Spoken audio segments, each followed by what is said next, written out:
Okay, good afternoon, everyone. Today, we're going to continue our discussion on time series analysis. So last meeting, what we did was to learn to make use of the get symbols function coming from the package quant mode. So may I ask you to make sure that the packages are loaded. So these are the packages that we have been using: ASTSA, TTR, XTS, and quant mode. So if you run using the pload function, it will automatically install, and if the package is not yet installed, then it will install and then also load it. So just double checking packages, quant mode, quant mode. Okay, it's already checked, which means we're ready to use the functionalities of this package. Now, last time we started using that package, and we said that get symbols is a very powerful function because you can download stock prices from Yahoo Finance, but not only Yahoo Finance. There are other sources of data that we can tap into, okay, or we can download. So could you please tell me if you are familiar with the FRED database? Have you used that in your other subjects? FRED, Federal Reserve Economic Data. Kindly chat yes or no, please. In your other subjects, were you able to use FRED? No. Yeah, thank you. All right, good. Because this is an opportunity to learn, but we're not going to use FRED now. I just want to point out that if you open your Google class and if you Google FRED, the first listing will be here, Federal Reserve Economic Data of St. Louis. If you click this, let's see what time series data you can access. Just a little class, 825,000. Diba? Ang dami class, diba? US and international time series from 114 sources. Okay, so you can download data from this one via quant mode. So it's GDP data, consumer price index, inflation, money supply, real GDP, etc., unemployment. Okay, so tons of data, 825,000 coming from different countries. So the good thing is uh, get symbols can be linked to FRED so that you can download data directly to your R from FRED. There are other sources that we can tap to download data. One is Wanda. Okay, if you type Wanda, OANDA, enter, and Wanda, okay, has data about currency exchange. If I type Wanda, okay, you can download data, for example, the Philippine dollar exchange rate. The only downside to this is that it will only give you at least about 3 months of data. So around 90 uh, observations. If you want to get more, then you will have to subscribe. Okay. So there are other World Bank, there are other sources that you can download data from, making use of of get symbols of quant mode. Now, next time we're going to learn, for example, how to get data from FRED. For example, GDP, okay, GDP data, etc. Because some macroeconomic data is not available in Yahoo. Okay, but stock prices, we do have them in Yahoo. Okay, as I said before, there was a time when you can also download data from Google, but now Google has stopped the accessibility to their database. So good thing Yahoo still allows to get data from Yahoo Finance using get symbols. So we learned last time that it's very simple. Just use get symbols and then make sure you know the ticker symbol. In this case, Apple or Microsoft, or you can get several data at the same time using by combining. Just make sure you know the ticker symbol. So we did this last time. For example, get symbols, both Meta and Tesla. Now, we're not putting in details about the date, the from, and the to. That's why get symbols will default to either the earliest date. If a stock has been trading before 2007, January 3, then it will still let you download. However, the starting date will be January 3, 2007. If you want an earlier date, then you have to include the from parameter of get symbols. Here, so let's download, let's say, Meta and Tesla, control enter. Then what happens is that R automatically creates an object.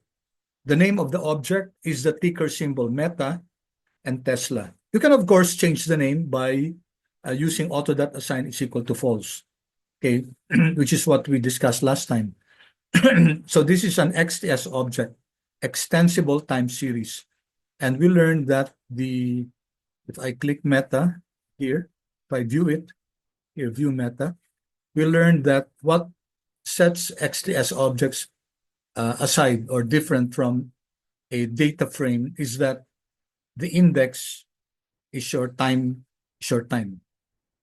okay? It's short time and date. Okay, so if let me just close this. If I, for example, let's go back here. If I get the structure of Meta, it tells us that this is an XTS object, okay? In this case, consisting of 3189 rows of observation and 6 columns, the 6 columns being open, high, low, close, OHLC, volume, and adjusted prices, okay? And the index is not just the 1, 2, 3 chronological number, but it's the date, okay? The time zone is based on UTC, Universal Time Convention, which is the former GMT. So if you're familiar with that, you know that as far as UTC is concerned, ours is +8, +8 UTC because it's pegged on the Greenwich Meridian time, okay? So if you take a look at the globe, from the North Pole, it touches Greenland, and then a portion of Greenland, and then London. So that's the basis, okay? So our time zone is +8 UTC. The source, as I mentioned a while ago, is Yahoo, and the date takes on a POSIX CT type, okay, which means it can take on the year, the month, and the day, plus the hours, minutes, and seconds. Okay, so this is a very powerful type of data, POSIX CT. All right, so we have this. Now, last time we said that you can create a data. You can download the data. Is there any question here? Okay, you can download the data class with specifying the from, starting what date and up to what date. Okay, so this is what we did last time. We got DJI, which is Dow Jones Index. Now, there was a question in the other section, what's the purpose of the caret? The caret class is a, well, that's just the index used for, the name used for DJI. I noticed that other indices like S&P 500 also makes use of the caret. I think it's used by the US stock market in order to differentiate it from regular stocks. Yeah, may caret dito, no? All right, so from 2006 up to 2024, I think we used another date last time. It's okay, you can just change this class to 2024. Okay, let's make it 2025. 2025-0101. So the whole of 2024. Source is equal to Yahoo. So this is where you'll identify if it's Fred class, Fred, F-R-E-D. You have to identify where you're getting the data. But Fred does not give us stock prices. So if you run this using Fred, it will generate an error term. So it's Yahoo, Yahoo. Okay, and also periodicity. You can download daily, weekly, monthly data, quarterly, I think up to semi-annual. Yearly, I don't think so. I tried it before and it doesn't work. And then auto.assign is equal to false class. What does it mean? It means that you'd like to give a name to this object. And here we're using DJIA. You can name it any way you want. Okay. But for purposes of uniformity, let's just use DJIA. And here it's quant mode. Of course, you can also remove this. It's not needed, but just for you to, especially if you're using a function like get symbols for the first time or you're new to that, it pays always to attach the package to it. This will run without this class, without quant mode. But just for you to be reminded that this is coming from the quant mode package. All right, if I run this class, run this, then you notice the object that's created is DJIA and not DJI. Okay, we could have, okay, so why don't I do this? I'll copy this class, Control C. You may copy that just for purposes of discussion. Control V.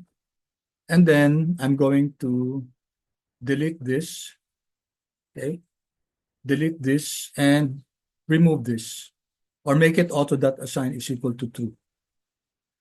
So if I don't include auto.assign is equal to true, it will still run it as auto.assign is equal to true because that's the default. All right. So what's happening here? We did not assign a name to DJI. Okay. No assignment operator here. Okay. Get symbols DJI.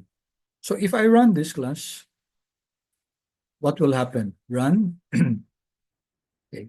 So R now creates a new object called DJI. And it's exactly the same as DJIA. Okay? Kasi pareho naman date, no? Same date. And you notice that the name of the object is DJIA and not caret DJI. So, sorry, DJI. The caret is reserved for the name of the ticker symbol. Okay? So if you compare DJI and DJIA, it will be the same. Okay, now here what we did last time was to get the monthly data. So we create this object, DJIA month, and then what changes is the monthly data. Let me make this also 2025, 0101. Okay, monthly, and then auto.assign is equal to false, which means a new object will be created with the name that we list it with. All right, so let me run this. So we also have here DJI month. All right, pause for a while, class. Any questions so far about the use of quant mode, get symbols? Please chat, please, if we're okay so far. If you're able to follow, and no questions. This is a review of what we discussed last time.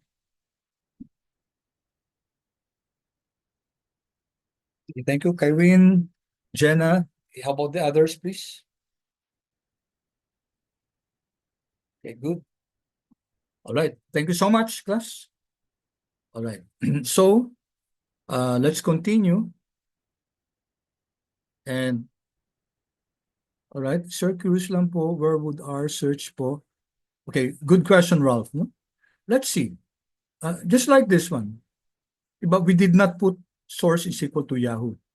Here, we placed source is equal to Yahoo. Here, we did not. Okay. So where was our getting the data? The default is still Yahoo. Okay, so even if you don't put source is equal to Yahoo, the default is that it will get from Yahoo. Okay, if you're asking, for example, GDP, okay, and then you did not put the source, okay, then R will look for GDP in Yahoo, but that's not available in Yahoo, so it will return an error term. Okay, okay, so I hope that answered your question. Okay, and thank you for that question, Ralph. So Ralph, did that answer your question? Ralph? Hello, Ralph. Wala si Ralph. Okay, anyway. So, okay, thank you. All right. Now, uh, it's not enough for us to be able to download stock prices. What's important for us later on as we go to portfolio optimization, as we go to ARIMA, is to be able to compute for the returns. Because usually in finance, what we're most interested in is the behavior, is the model of returns. Okay, and it's usually log returns. So how do you compute log returns? So last time, what we did was to, okay, append. So this is your object, DJIA. We have that here. And then put a dollar sign here. Putting a dollar sign here, okay, and writing a new name here. Notice log close is not present in DJIA. Okay, you don't have DJI log close here. So when you're doing that, it means that you're creating a new variable in DJIA. And what's inside? What's the what element are you going to put in this column? It's the log of DJIA, then dollar DJI close. Okay, so we're asking R to get the log of DJI close and then put it here in log close as a new object, as a new variable, as a new column. Okay, so if we run this class, control enter, and check, take a look at DJIA, you notice it now has a new column. And the column is, as we defined it here in our code, log close. Okay, so there, log close. So this is now the log of close. Let's just validate that. If I get this one, okay, control C, log, log, control V. Log of this closing price, control enter, gives us 9.336346, this one. Okay, so we have validated that indeed this value is the log of DJI close. All right. However, class, we're interested in getting the returns, the log returns. The log returns is obtained by subtracting class the log returns of day, the current day minus the previous day. So for example, between 23 and 20, the current day is 23, the previous day is 20. So you subtract that. So how do you do that? We make use of the diff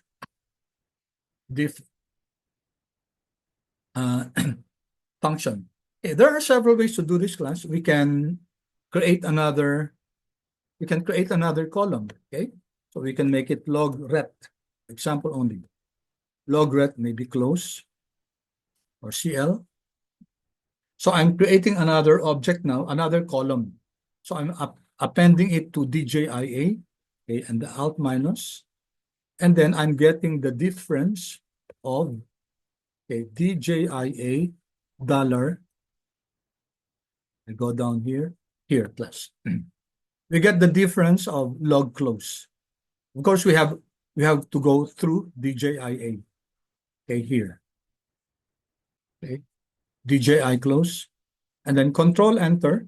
So what will now happen is taking a look at, we're appending it to DJIA, right? Here. You now have DJIA here, and then you have here log ret closing. And there's an NA value here. Why is there an NA value here? Because the difference function will subtract the current date, quote unquote current, minus the previous date. Okay. And with reference to April 20, you don't have an April 19. Okay. But R will still perform that, the difference. So April 20 minus the previous day. And since there is no previous day, it cannot generate an answer. So it puts an NA there. So that's very important because if you try to get, for example, the standard deviation of DJIA dollar, okay, and then we're getting the log rep, this one, standard deviation of this one, it will return, control enter, an NA value. And why is that so? R forces us to take a look at our data, okay, which is a good thing. So this forces us, oops, there must be an NA value in my variable. Okay, and true enough, this one. So either class, we remove this. So how do we remove that class? How do we remove that? We can DJIA out minus DJIA bracket class, and then we maintain all the rows, okay? We maintain all the columns. So the columns is here, but the row should be -1. So what's this class? We're asking R to remove the first row and then comma, nothing in the column. It means maintain all the column, okay? Maintain all the column. Or if you want, so what will happen there, class? It will now, it will now modify DJIA. It will remove the first column, first row, I mean, okay, and then maintain all the columns. So that's one way. Okay, so we'll now have DJIA where you have no first row and all the columns. So in effect, NA will be removed. Okay, so if you run this class, control enter, there you go. Well, so very easy class to create a subset by removing particular rows or columns. Okay, so in fact class, okay, all right. So, or what I can do is, if I want just to maintain this, to have this column, just one column, so I can create DJIAR, DJIAR. So that will be return out minus. And then once again, I'm going to a subset DJIA. I'm going to include all the rows. Okay, so leave the rows blank, means all the rows. And then I'm just going to get the first, second, third, fourth, fifth, sixth, seventh, eighth column. Eighth column there. The eighth column is this one, class. So we're creating this object, DJIA returns, and it's coming from DJIA. And then I'm including all the rows and only the eighth column. So if I run this, control enter, okay, so where's our DJIAR here? Let's print it, there, class. Okay, so we only have one column, and that column is log ret closing. So we can now get, for example, the standard deviation of DJIAR. So that's the standard deviation of the log returns. And the standard deviation is this one, 0.01179. Okay, it generates an answer because you have no missing value. Mean of DJIAR. Okay, control enter there. So there are many ways to do this, class. What's important is, in fact, it's possible for us not to have created DJIAR. We could have just focused on DJIA and then get the mean of mean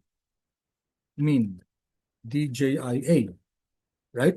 Then dollar, and then this. We could have just gotten the mean of this. So it really depends on whether it's useful for you to create a new data or just make use of the DJIA data. Control Enter, and the mean, of course, will be the same.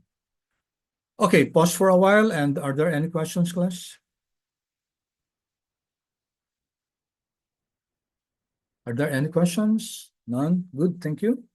Okay, good. I appreciate, class, your feedback because, as I said, we're here for the long run. This is a 3-month, 3-month journey. So I would appreciate you asking clarifications, asking questions for you to understand more the lesson. Okay, going back here, class. All right, so let's go down here. We discussed that already. Okay. All right, here we can plot, class. Let's see the difference between, okay. So here we're plotting DJI and then the closing prices. Okay. So I don't think I gave this to you in the interest of time, class. I'm sharing this with you, Control C, so that we're sure that we're on the same page as the other section. Okay, let's plot first using the plot function. So we're plotting DJIA, not the whole DJIA, but only the closing price. Okay, and then we're giving it a name main. The main graph, the main plot is equal to DJIA closing prices. Okay, the type is N, and then we add the lines. Okay, so I'm wondering why it's not showing again.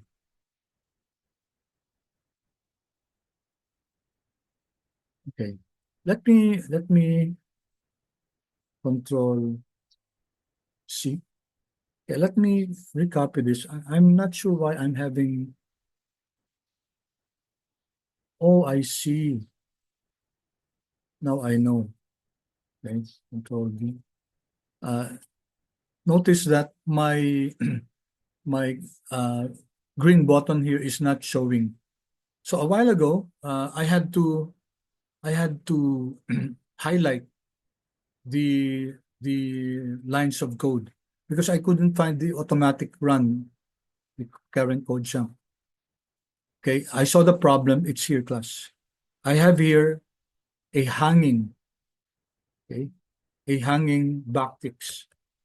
Okay, so there you go. Now I removed it. Okay, that's why it's now showing.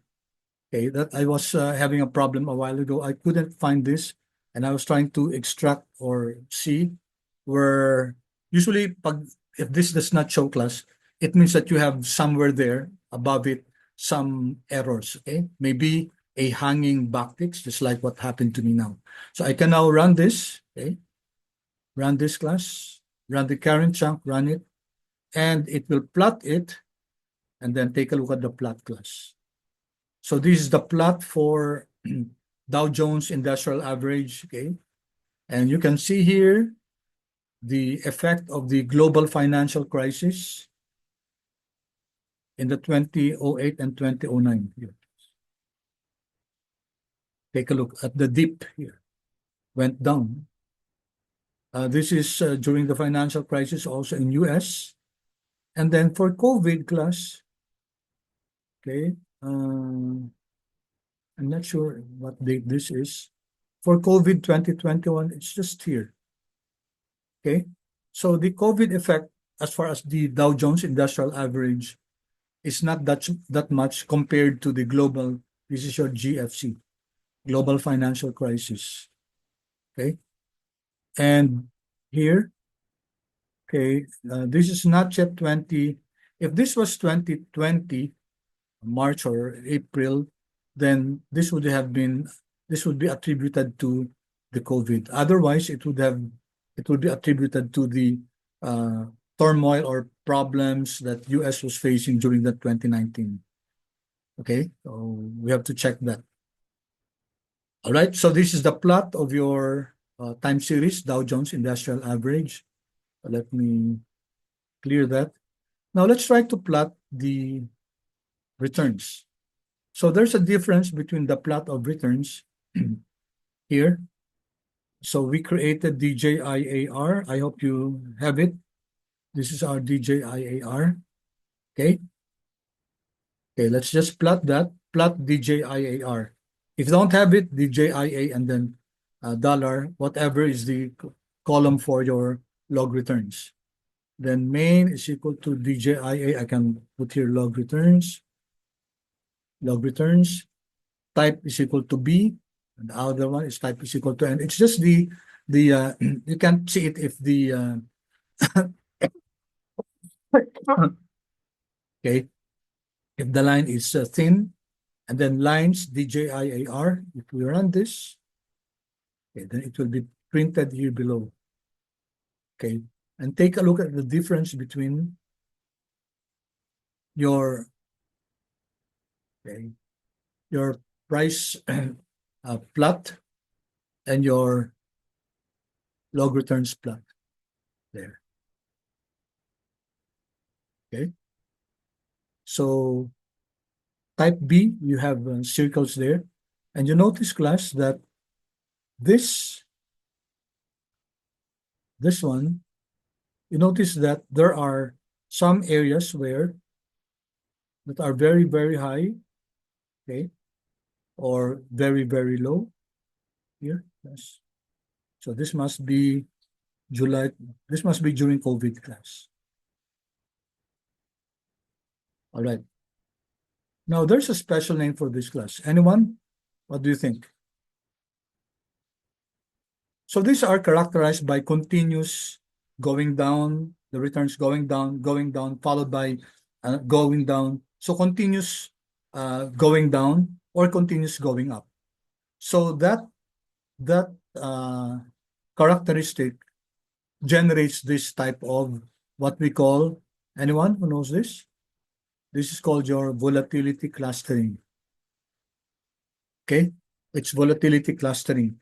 Now, for our lesson in time series, what we're going to model, you'll have to model the returns, the log returns of the stock.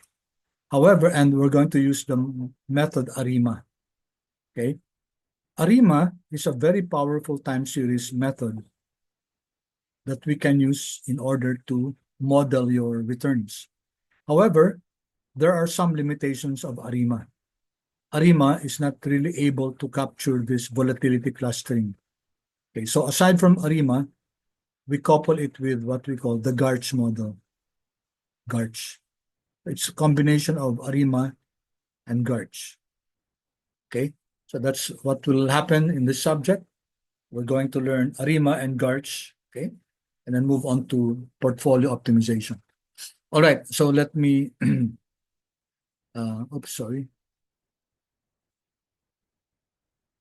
Let me clear drawings.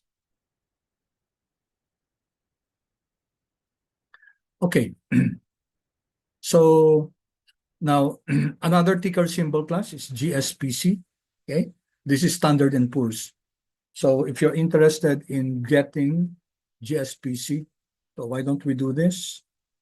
The source is Yahoo class. Okay, but again, this is not needed. Okay, this is not needed because automatically R will default to its default Yahoo. From January 1, year 2000, up to the last day of 2024, and then periodicity is daily. Notice that we didn't put auto.assign is equal to true because that's the default. It will create an object called GSPC.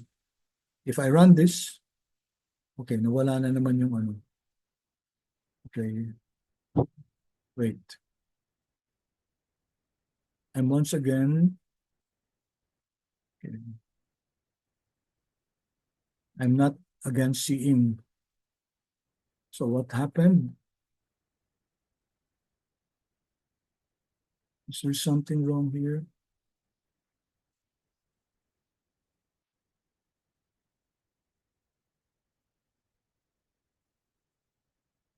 Okay. What's wrong?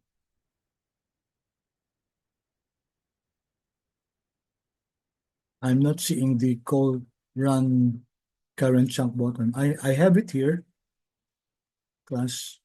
I have it in my other code chunks, but it's not here.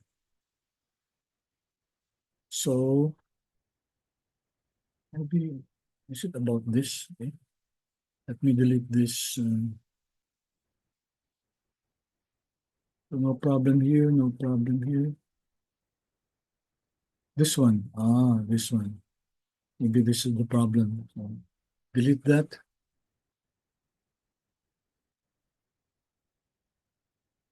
Okay, still it doesn't show. Unlike this one class. So I'm wondering why this doesn't show. Okay. Maybe I'll just, let's see.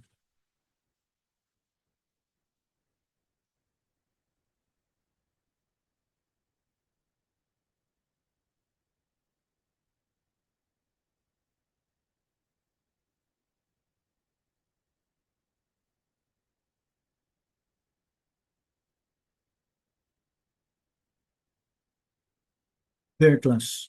See, it showed here. So there was a problem with the spacing. Okay. So it's not a good thing for the uh, code chunk symbol here to run the current chunk to not appear. Okay, that means that there's something wrong with your code. So I think there was an extra space, unneeded space. So that's why it didn't show here. So if I run this class, okay, run it, and we know that this object is created GSPC. That's your standard and poor's.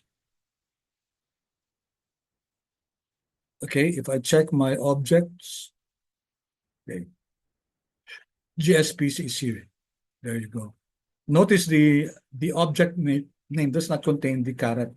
The caret only is for the ticker symbol name here. Okay, so okay, wait. Let me just get water class. Sorry.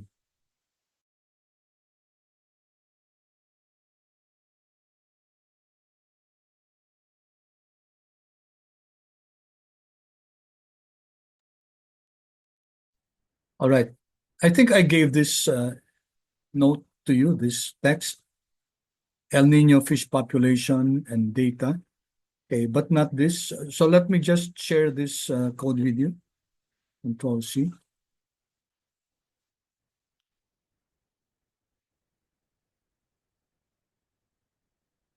And also the other one, the next one here. Let me share it also with you.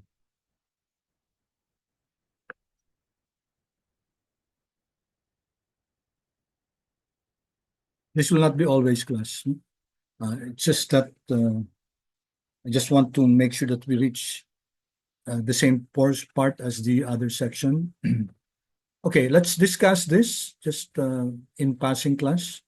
What I want to discuss here is this one class. The time series dot plot, okay, and TS dot plot is time series. Okay, so this is FMR1. This is from the ASTSA package. There's this object. And then I just want to point this out. PAR stands for partition. So you're going to partition the rows into 2 rows and 1 column. 2-1 here means 2 rows, 2 rows and 1 column. So if you plot this class, okay, oh wait, here first, okay. Partition MF row 1, 2. So this is 1 row and 2 columns. So we have plot of SOI and REC. This is again from ASTSA, this data. If we run this class, I'm not seeing again my code chunk. Okay. Anyway, I'll just highlight this. I don't want to analyze where's the problem. It will run anyway. Control Enter. Okay, so take a look at this class. So the plot, 1 row, 2 columns. Okay, disappeared. Let me close this again. Let me just show this class. 1 row and 2 columns. So that's where your partition MF row 1 row, 2 columns appears, class. And this is the plot of your SOI, and this is the plot of your recruitment. Okay, so I just wanted to point this out to you. Okay, you can set up your plot if you're plotting several charts. For this one, it's two rows and one column. So you'll have a plot like this one here and one here, one column only. So same thing, fMRI, etc. So let's plot this.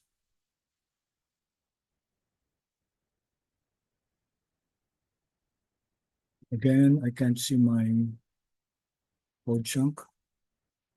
Control Enter. All right, so this is your plot. The first one is cortex. Second one is thalamus. Okay, and then how is it displayed? Two rows, one column. Okay, so that's what this means. Partition, MF row 2, 1. Okay, so let's now go to the next topic, which is the ARIMA process. There are many methods in creating a model for a time series. As you know, class, a time series consists of several data, x1, x2, x3, where x1 is the value of the time series at the first time point. And then x2 is the value at the second point, etc. x3, x4, etc. Okay, and why do we create models for time series? We create models so that we can understand better the behavior of your time series. And also for forecasting. Some companies need, for example, they're looking at their sales data.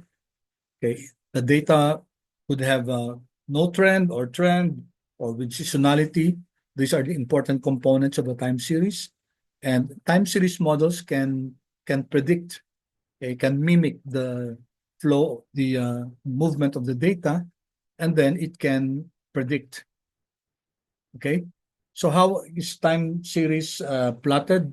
It's conventional to display a time series graphically where the random variables, the values of your time series are plotted on the y-axis, okay, and your time series is on the abscissa or the x-axis, okay. So one of the most powerful methods in time series analysis is what we call the ARIMA model.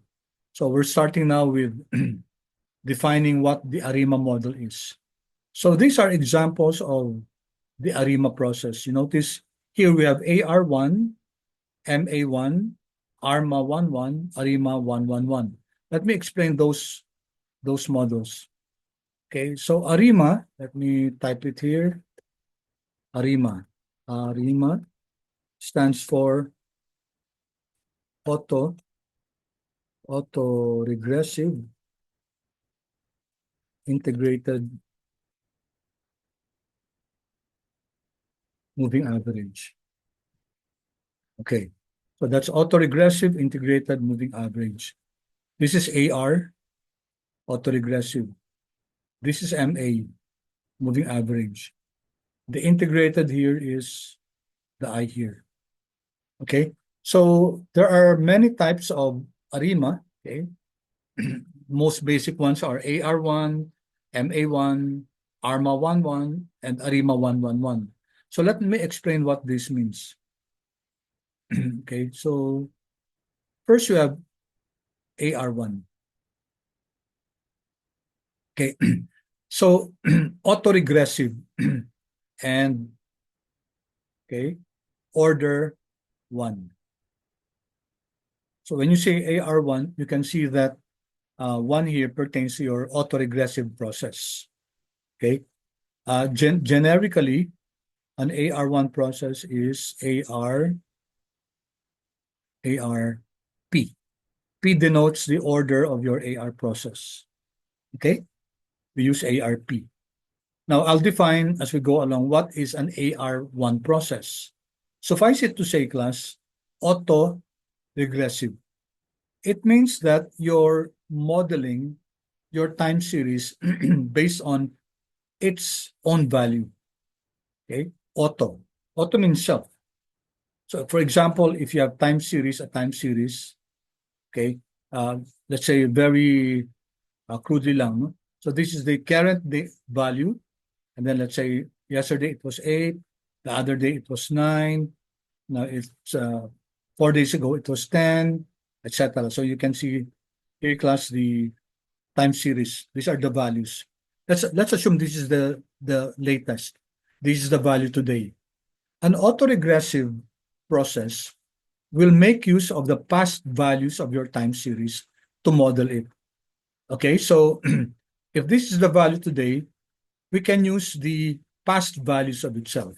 So I'm going to create another data set here, 8, 9, 10, 12, and 9. So where did I get this? This 8, 9, 10, 12, 9. These were the previous values, class. The previous value of 10 is 8. The previous value of 8 is 9. The previous value of 9 is 10. The previous value of 10 is 12. The previous value of 12 is 9. So in other words, you're creating a new time series, quote unquote, okay, of log 1. Log 1 means one period before their class. So what will happen is that we're going to create a model, okay, mawawala itong 9 kasi wala na siyang partner class. Okay, we're going to create a model. This will act as your dependent variable, and this will now be your independent variable. So it's like just like regression.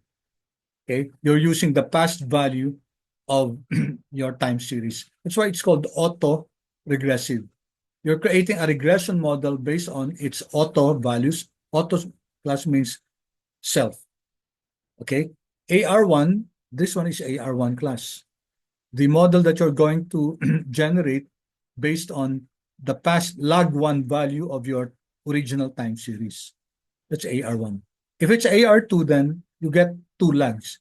So this will become 9, 10, etc. Okay, so that's your AR1 process class, or for that matter, AR2.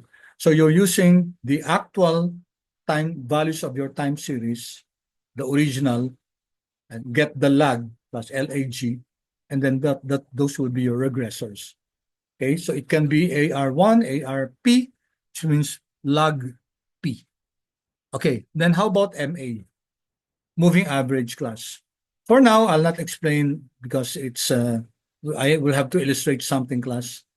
But MA, you're modeling your time series, this one, based on past error terms. Okay, so that's MA. Okay, so if you combine class AR, MA, you have, by the way, MA is MA, you denote it by MA order Q. Okay, order Q. So therefore, if you combine ARMA, that's ARMA process class. ARMA is P, comma, Q. Okay, so you can have an ARMA, say ARMA 32. 32. So an ARMA 32 class consists of order 3 of AR and 2 lags of MA. Okay, that's why it's 3, 2. So an ARMA 1 class, the first one here belongs to AR process. The second one is MA process. So both lags 1 for the AR and the MA. That's an ARMA 1 process. ARIMA, on the other hand, class, as you know, okay, so ARIMA, it's P, D, and Q. PDQ class, no? P stands for your AR process. Q stands for, there's a comma here, class. No? Q stands for your MA process. D stands for differencing, or that's your integrated. It's your integration. Okay? Difference. So an ARIMA 1 class means 1 order, 1 lag of AR, 1 lag of MA, and 1 differencing. Okay, I'll explain differencing as we go along. All right, so at least for the nomenclature class, you're familiar class. If you see, this is an AR1 model. It means that it used lag1 in order to model the actual time series. Okay. This is AR2. When you say AR2 class, so this is 9, this is 10, this is 12, because this is lag2 class. So you have, when you say AR2, it contains both the lag1 and the lag2. So in effect, you have two regressors, okay? Both the lag1 and the lag2. We'll discuss the equation by next meeting class.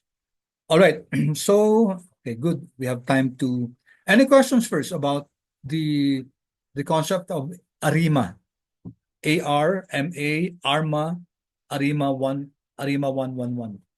Okay. Sometimes, class, sometimes you might see this. It's perfectly fine, class. ARIMA, ARIMA, okay. 1, 0, 0. ARIMA 100 class. It's okay, class.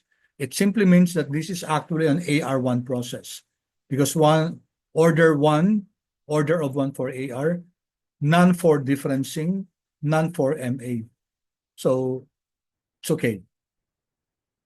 It's understandable anyway. You can understand ARIMA, say ARIMA 020. Oh, it means there was a differencing of 2 times, but no AR and MA component. ARIMA 002 means you have order 2 for MA, 0 for AR, and no differencing. Okay, may I have your feedback, please, so far? If at least that portion, we will, of course, go to the nitty-gritty details as we go along. Is that clear, class, the ARIMA process?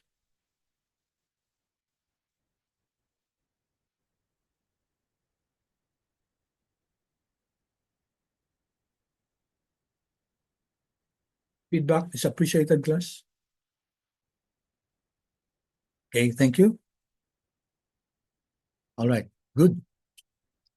Okay, so let's move on. Let me delete the drawings, close this, close the annotation. All right, let's now first take a look at different types of time series. Okay, so initially, I think I gave this to you. Let me delete this. I gave these notes already to you, this one. No trend. So that's the first type of time series that we're going to look at. When you say no trend, class, your time series behaves just like this. Okay, we're going to create that one, class. Just like this one, class. So it behaves along this band. So it does not go up. It's like this. Neither does it go down. Okay, so no trend. So it means that it's constant mean over time. Okay, what do you mean by constant mean over time? If you take a look at this portion here and get the average of this, it will be almost the same as this portion here, okay, or this portion over here. That's what we mean by constant over time. No matter what period you look at it, the average will be practically the same. Okay, so this is the average. So it does not change over time. That's what we mean by constant mean over time. So no systematic increase or decrease in the data. It may have fluctuations around the mean. Sometimes it might go down a bit, but these are not directional. When we say directional, the fluctuations are not going up like this one, nor is it going down. Okay. All right. So let's first take a look at this code. Set.seed. What does set.seed mean? Okay, so let's first learn a code class. All right. So let's create a number class. Let's create an object called x. And let's x alt minus, let's x be equal to 1 up to 100. Okay, I'm writing it in the console. X is equal to 1 up to 100. If I run this class, okay, and check my environment, Is X there? Yes, X is there, and it's not, of course, it's not a time series, it's not an XTS, it's just a vector. Okay, I hope by now you know what a vector is, class. All right, then there's a function called sample. Okay, let's use sample. Sample class allows you to get, yeah, as the name suggests, a sample from your data set. Okay, before I do that, class, let's just print X just so that X, control enter, and this is X class, 1 up to 100. Okay, and then let's create a sample from X plus, and then let's create 10. So what will this do? It will get, it's like imagine your X data, X object as a container. Okay, let's say it's a container with ping pong balls with numbers 1 up to 100. So when we do sample class, we get we get a data out of that from the X, and then we get 10. Okay, I'm getting 10. So I'm going to run this sample from X 10. All right. Now please tell me if you got the same, values as mine. Yes or no, please. Did you get the same values? Did you get the same observations? Okay. All right. No, definitely no, class. No. Even if we just use sample X, maybe let's just use 5. Okay. Maybe it will be the same if you only have a small sample, small sample size. Control enter. Definitely, most probably 100%. We won't have maybe one number, but definitely not everything. And in fact, maybe nothing at all. Okay, so could you kindly confirm, class, if we have the same, numbers, class?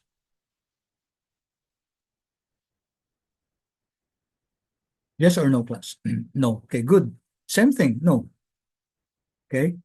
Class, when you share your answer, please share it to everyone. So every time you share it directly to me, I will have to change it to everyone. Okay, unless it's a question that you don't want others to let's say see. Okay, so no problem about that. All right. Now, well, I'm going to do something. I'm going to use a set.seed, and I'm going to use a certain number. It can be any number. Let's suppose it's 999 for as long as we have the same number, class. Okay, and then semicolon, and then we get again the sample of X. Let's say 30. Okay, now this is a big number. Okay, 30 observations. And then we're using set.seed 999. Make sure we have the same number, okay? Type 999.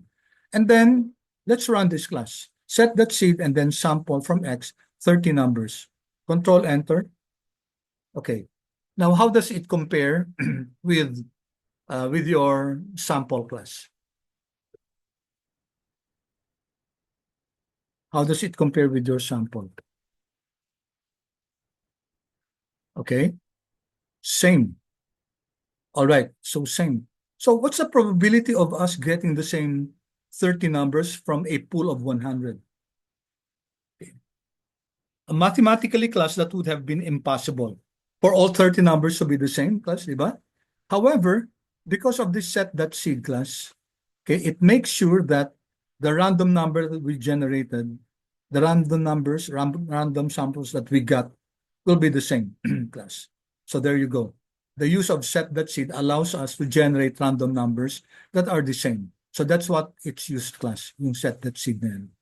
Okay, so let's now go here. Okay, I'm going to this one first, yung no trend and the with trend, okay? I'll first share this both, okay? Maybe the 4, okay? Let's see if Canvas will accept that because sometimes it does not. Chat, Control V, okay, good, sorry. So it did not, class. Okay, so that means I'll have to Reduce this. Okay.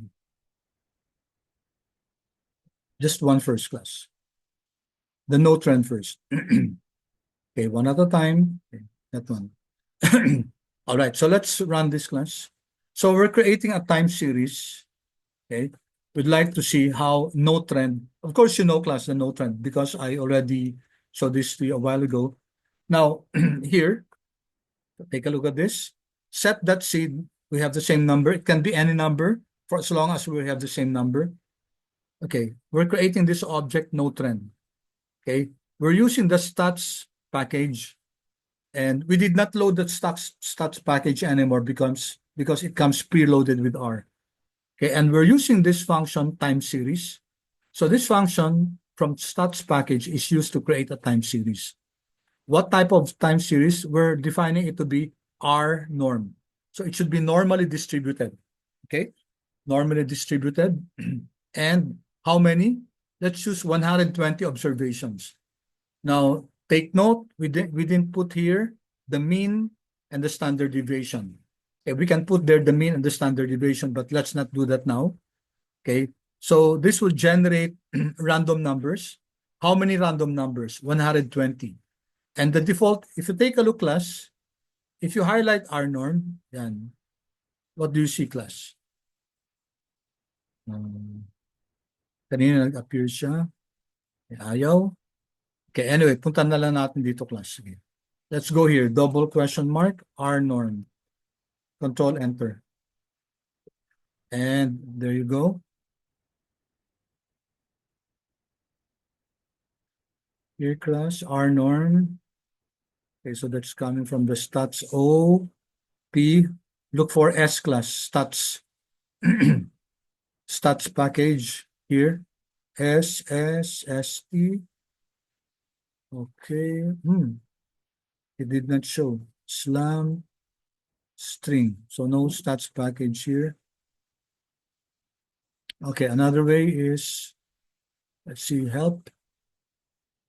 Let me type here R norm.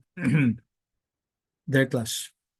So in the help window, I type R norm class again, RNORM, and it will show you those commands that begin with R norm. Let's click this. Okay, there. So what's R norm? It comes from the stats package, and it's used to generate class, generate random numbers. Okay, random numbers class. Okay, so this is what we're using. Okay, the default is R norm.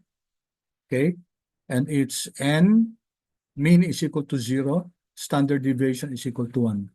Okay, n is the number of observations, and the default is the average is 0, and the standard deviation is equal to 1.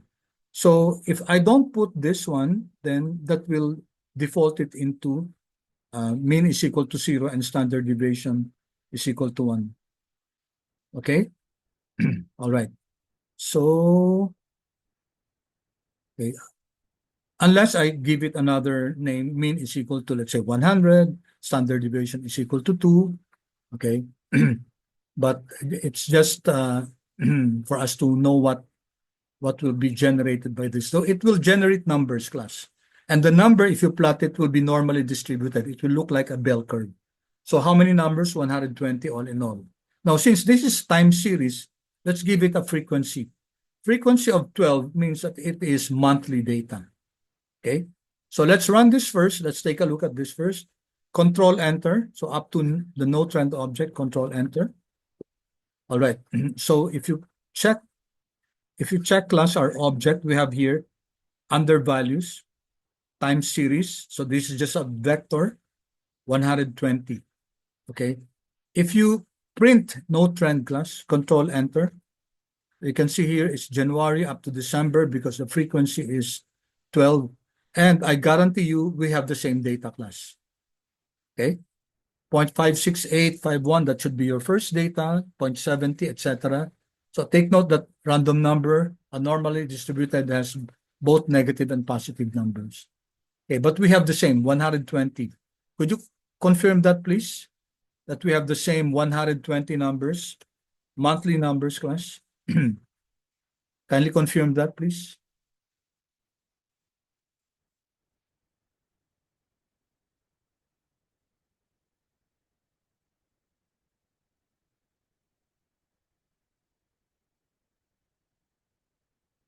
Class, kindly confirm. If you print, if you run no trend, it will print, class, your your data, the data that you generated. What did everyone get? Is it the same, class? I should get the same answer, class. Yes, same. Same, class. Why? Because we use the set.seed and the same number. Okay, so I hope that that explains, class, what the set.seed does. All right. So let's plot, class. Let's plot. Let's plot the object no trend and see how it looks like. Control Enter. There you go. So this is our plot. And true enough, class, it's random. It's randomly generated, class. Okay. Um, let me see, class.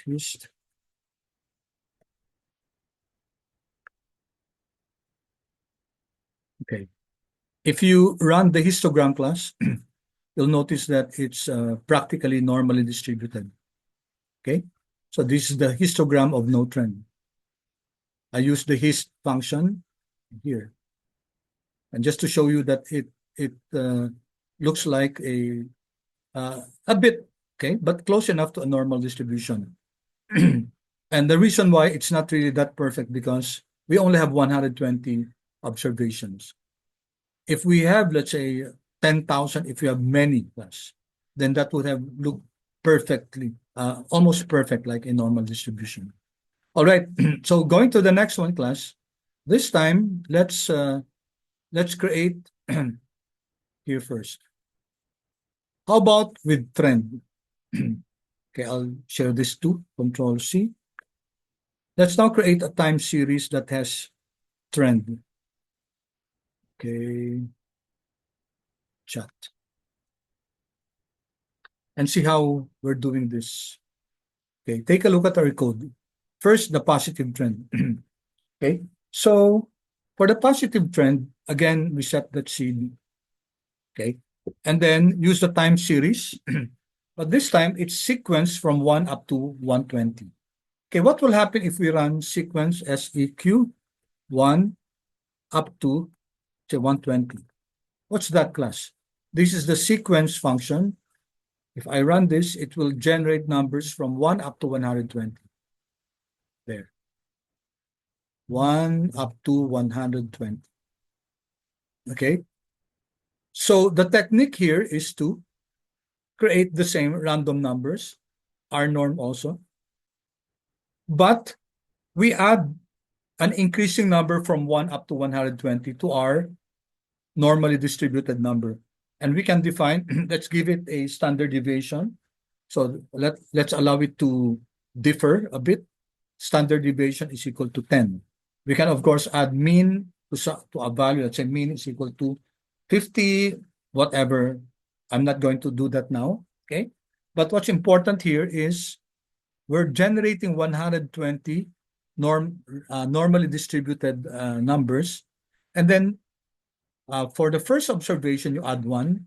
For the second observation, you add 2. For the third observation, you add 3, etc., up to the last value, you add 120.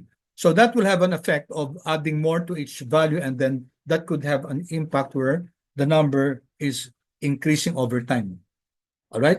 So once again, we set that seed. Okay, Control Enter. And then let's see trend. Let's just get the head of trend. Oh, sorry. Trend. Let's run this trend. And you can see that I know, class, 100% that we have the same numbers. Negative 4.6, negative 0.3, etc. Same numbers because we use the set.seed function. And then let's plot this, class. Plot. Okay. plot the trend object, control enter, and here, you can see that our object has increased over time. Okay? It's constantly increasing over time. So this is an object with trend. We can also create negative trend. For negative trend, you just reverse the process. Sequence from 120 up to 1. Okay? So you're just reversing the process. You add 120 to the first observation, and to the last, you just add 1. Okay? So once again, if I run this, control enter, we will have the same negative trend. Okay, I named it neg trend. And then if we plot this class, control enter, okay, there you go. So negative trend, it's going down. Okay, let me pause for a while. And again, class, I would appreciate your feedback. If so far we're clear on what we're doing, we learned how to make use of the TS function and combine it with the R norm. Okay, good. Thank you. Okay, how about the others, please? Yeah, thank you. Okay, I'm happy that you're able to follow. Okay, class. So how about this class? This one class, okay, it has no seasonality. It has a trend, but no seasonality. How does seasonality look like, class? Seasonality looks like a uniform ups and downs like this. So this one has a negative trend, but it has a negative trend and with seasonality. We have a regular ups, downs, ups, downs, ups, downs. So it has both negative trend and seasonality class. Now, there are two types of basically there are two types of seasonality. You have additive. Additive seasonality is where when your seasonality is constant, it's like that.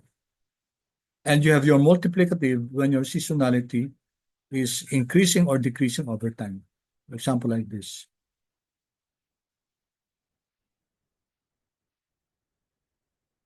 There. Okay. It has seasonality because there are regular going ups and going downs there. However, the amplitude, the increase, is not constant. It's increasing over time. This one, the amplitude is about the same. Okay? It's not increasing over time. So this is additive seasonality. This is multiplicative seasonality. Okay, so let's generate that in R. Okay, so let me share this again just to make sure that we have this. Okay, this too. Okay. Okay, so how do we incorporate the seasonality? I'm not sure if in your trigonometric class you learned something about the sinusoidal function. This one is sinusoidal. It's the sine function. And if you plot the sine function, class, okay, if you plot the sine function, it will have seasonality. It will look like uh, as if it's like a seasonal data. That's the behavior of the sine function. So what we do here is that we add to our sequence, same thing. We add to our sequence so that there's a trend also. So this is trend with additive seasonality plus a certain function of the sine, or you can use cosine, and then plus the R norm. Okay, so there are three components here: the sequence, the sine function. Okay, and notice that the sine function is also based on the sequencing. Okay, and then plus the R norm. Okay, so let's let's run this class. Again, I'm losing my. Yeah, I'll just run the whole thing. Okay, we plot the trend additive season. Okay, control enter, and then take a look at this class. There you go. So you have seasonality. Okay, you have seasonality here. Okay, and then on the other hand, this one is okay, multiplicative seasonality. So we're not we are adding take note of this. We're adding to the sine function the sequence. We're multiplying the seasonality, the sequence to the sine function, and then add the random normal distribution. Okay, so that's a difference between the trend with additive there and trend with seasonality. Okay, if I run this, again, having the same set, let's see, control enter. You notice now the effect to the seasonality, it seems to be increasing over time. So when the seasonality is increasing over time, you call it multiplicative seasonality. All right. So, okay, maybe just one more. Okay. In R, you have several datas that we can load. For example, air passengers. So let's load that data. Okay. So you have here date air passengers here class. And let's create this object AP out minus, okay, to represent your air passengers so that smaller name, AP air passengers, control enter. So here it's a time series, it's under value, so it's also it's a vector. And let's plot this, plot AP. There, let's plot AP, control enter. All right. So this one class. So this is a classic data set. So definitely this has trend, okay? This has seasonality, and it looks like it's multiplicative, but not so much. It could be additive. Okay, we're not that certain about it because the increase might not be big.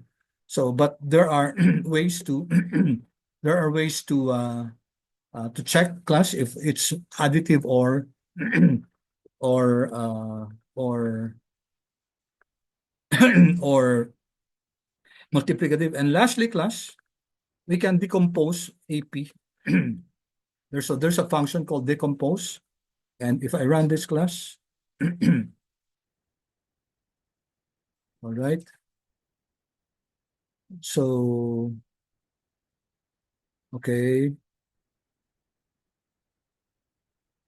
Okay. It it breaks down your AP, okay, into its components. So we'll continue with this next meeting na lang, no? So it's already time. So what I intended was just to show an example of a data, actual data to class, no? So the one that we showed a while ago were just uh, randomly generated, but this is an actual data. All right, so let me stop